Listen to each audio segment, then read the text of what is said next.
하나님의 말씀은 열왕기상 8장 62절에서 66절의 말씀입니다.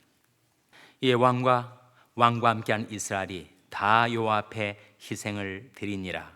솔로몬이 화목제의 희생을 드렸으니 곧 여호와께 드린 소가 22,000이요 양이 12만이라.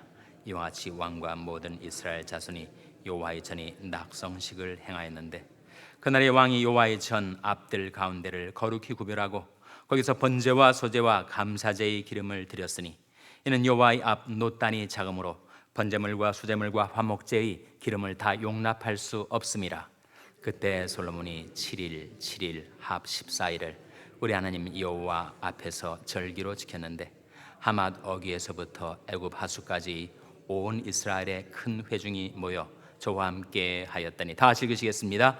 제8일에 솔로몬이 백성을 돌려보내매 백성이 왕을 위하여 축복하고 자기 장막으로 돌아가는데, 여호와께서 그 종 다윗과 그 백성 이스라엘에게 베푸신 모든 은혜를 인하여 기뻐하며 마음에 즐거워하였더라. 아멘. 할렐루야. 서로의 평강이 복을 기원하는 마음으로 샬롬 인사 나누시기 바랍니다. 샬롬. 샬롬. 오늘도 토요 새벽 기도에 잘 나오셨습니다. 오늘이 9월의 마지막 토요일, 오늘이 9월 28일, 9월도 이제 다 가고 있습니다. 올 한 해를 놓고 보면 지금 얼마가 지나는 거예요? 4분의 3이 지나가고 있습니다. 이제 4분의 1을 남기고 있습니다. 얼마나 시간이 빨리 가는지. 그런즉 너희가 어떻게 행할 것을 자세히 주의하여 지혜 없는 자같이 말고 오직 지혜 있는 자같이 하여 세월을 아끼라. 때가 가니라. 그러므로 어리석은 자가 되지 말고 오직 주의 뜻이 무엇인가 이해하라. 정말 세월은 악하고 시간은 살처럼 빨리 지나가는데, 우리가 그 귀중한 세월을 아껴서 주님을 위해 쓰고 연말까지 이제 4분의 1 남은 시간을 구속하여 하나님께 영광 돌리고 주의 뜻 가운데로 행하며 살아가는 여러분 될 수 있기를 주님의 이름으로 축원합니다. 오늘 당연 성경 공부가 오전 7시부터 회실에서 있습니다. 오늘도 우리 교회 진교부가 정성스럽게 조찬을 준비했으니 새벽 기도회가 끝나고 친교를 나누고 돌아가시기를 바랍니다. 내일이 주일입니다. 내일을 준비하는 오늘이 되시기를 바랍니다. 우리가 솔로몬의 성전 낙성식 광경을 보고 있어요. 솔로몬의 성전이 언제 지어졌는가? 이스라엘 민족의 출애굽, 애고로부터 구출 한 지 몇 년 만에 솔로몬 성전이 착공되었죠? 480년 만에. 그러니까 모세 때부터 다윗 솔로몬 시대가 대략 한 500년이 된다는 거죠. 그러니까 대략적인 연대를 여러분 감을 잡으셔야 성경을 읽을 때 도움이 됩니다. 지금부터 모세 때까지는 대략 3,500년 전, 지금부터 다윗 때까지는 3,000년 전, 지금부터 예수님 때까지는 2,000년 전. 그런 타임 프레임을 가지고 성경을 이해하는 것이 도움이 됩니다. 그래서 출애굽부터 솔로몬 성전의 착공식까지가 480년, 완공식까지, 착공해서 완공에 이르기까지 몇 년이 걸렸다고요? 7년이 걸렸습니다. 그래서 솔로몬이 성전이 완공되었을 때 낙성식을 하는데, 먼저 솔로몬이 성전을 완공시켜 주신 하나님께 감사와 영광을 돌리는 기도를 합니다.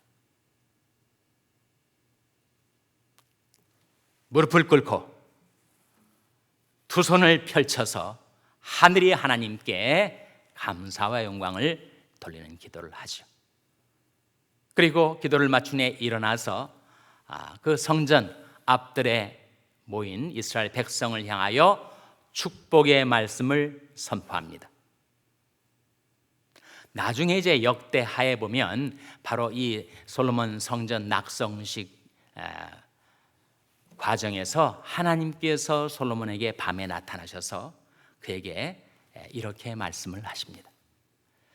내 이름으로 일컫는 내 백성이 그 악한 길에서 떠나 스스로 겸비하고 기도하여 내 얼굴을 구하면 내가 하늘에서 듣고 그 죄를 사하며 그 땅을 고칠지라.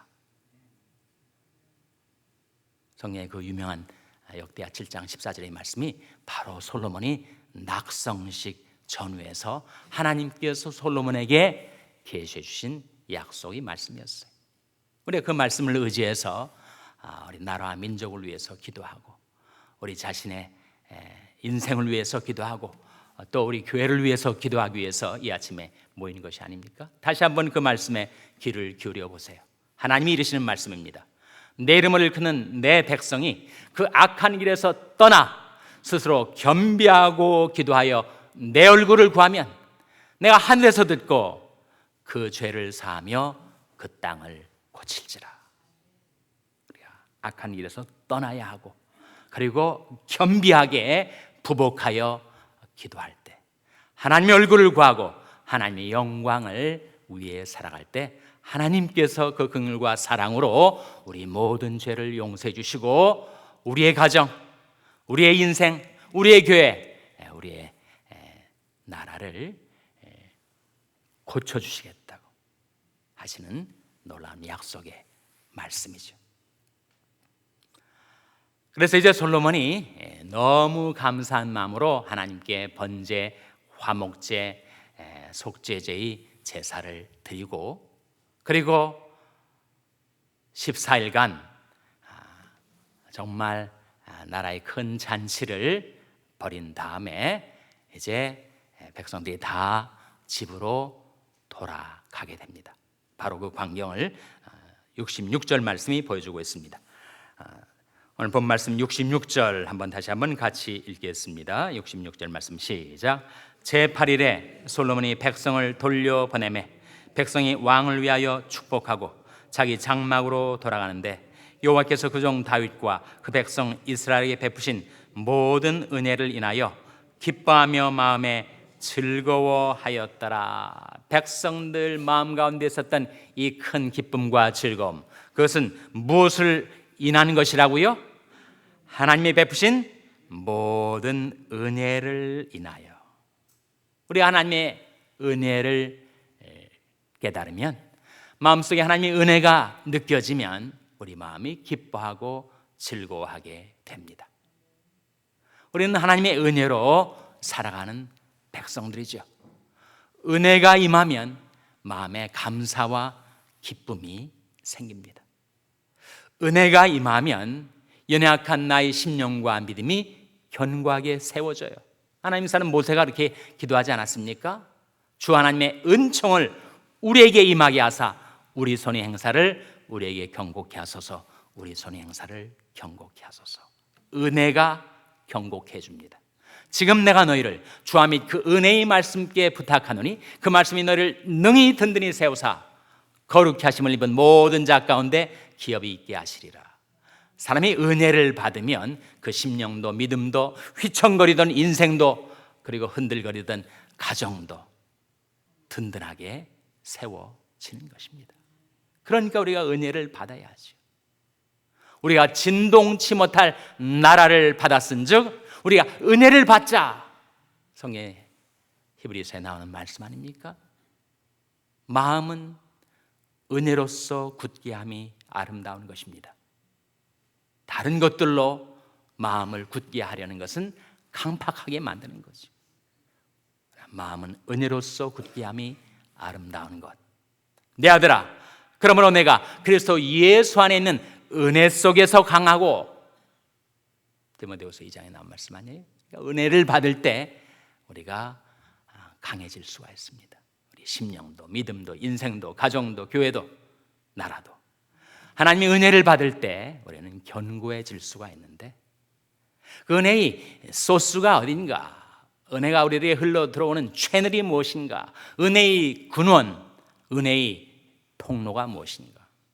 은혜의 근원은 무엇입니까? 은혜의 근원은 은혜의 주님이죠. 우리가 다 그의 충만한 데서 받으니 은혜 위에 은혜로라. 우리 주 예수 그리스도는 은혜의 주님. 예수님께서 성육신 하셨을 때 사람들이 예수 그리스도의 영광을 바라보았더니 은혜와 진리가 충만하더라.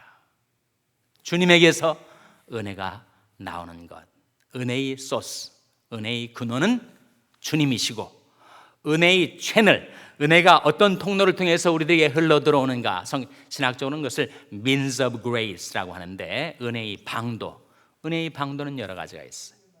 우리는 기도할 때 은혜 받습니다.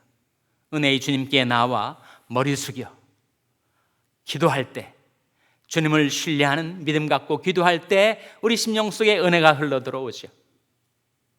은혜의 말씀을 읽고 묵상할 때 우리는 은혜를 받습니다. 은혜를 받으면 건교하게 세워진다고 하지 않았어요? 너희 하나님 여호와를 신뢰하라. 그리하면 견고히 서리라. 그 선지자를 신뢰하라. 그리하면 형통하리라. 여호사밧 왕이 위기 가운데 있었던 이스라엘 백성들에게 증거했었던 말씀 아닙니까? 하나님을 신뢰하면 견고하게 서게 되고, 하나님의 말씀을 신뢰하면 우리 삶이 형통케 된다.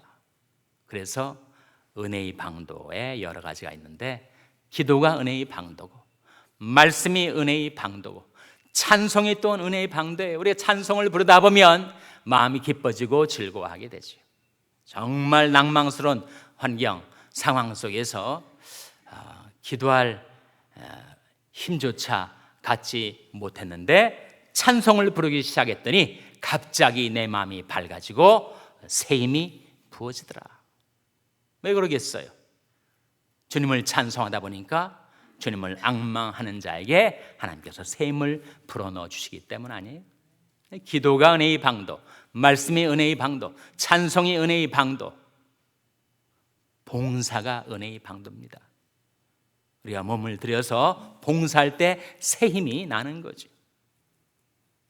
내가 과연 그 일을 할 수 있을까? 그런데 봉사를 시작했더니 갑자기 어디서 오는지 막 내 안에 힘이 펄펄 솟아나게 되는 것이 봉사가 은혜의 방도이기 때문입니다. 전도가 은혜의 방도죠. 그래서 이 구원의 복음을 전파할 때 정말 전도는 어렵게 느껴지고, 전도하기 전에 내 입이 막히고 내 혀가 어눌해지는 것 같아도 일단 전도를 하기 시작해서 예수의 이름을 전하고 말씀을 전하고 내게 주신 하나님의 은혜를 전하다 보면 전도를 통해서 우리가 큰 기쁨과 확신을 얻게 됩니다. 성찬이 은혜의 방도죠. 주님의 떼어주시는 살과 피를 내가 먹고 마실 때 그것이 나의 참된 양식과 음료가 돼서 나를 새롭게 하는 은혜를 성찬을 통해서 받습니다.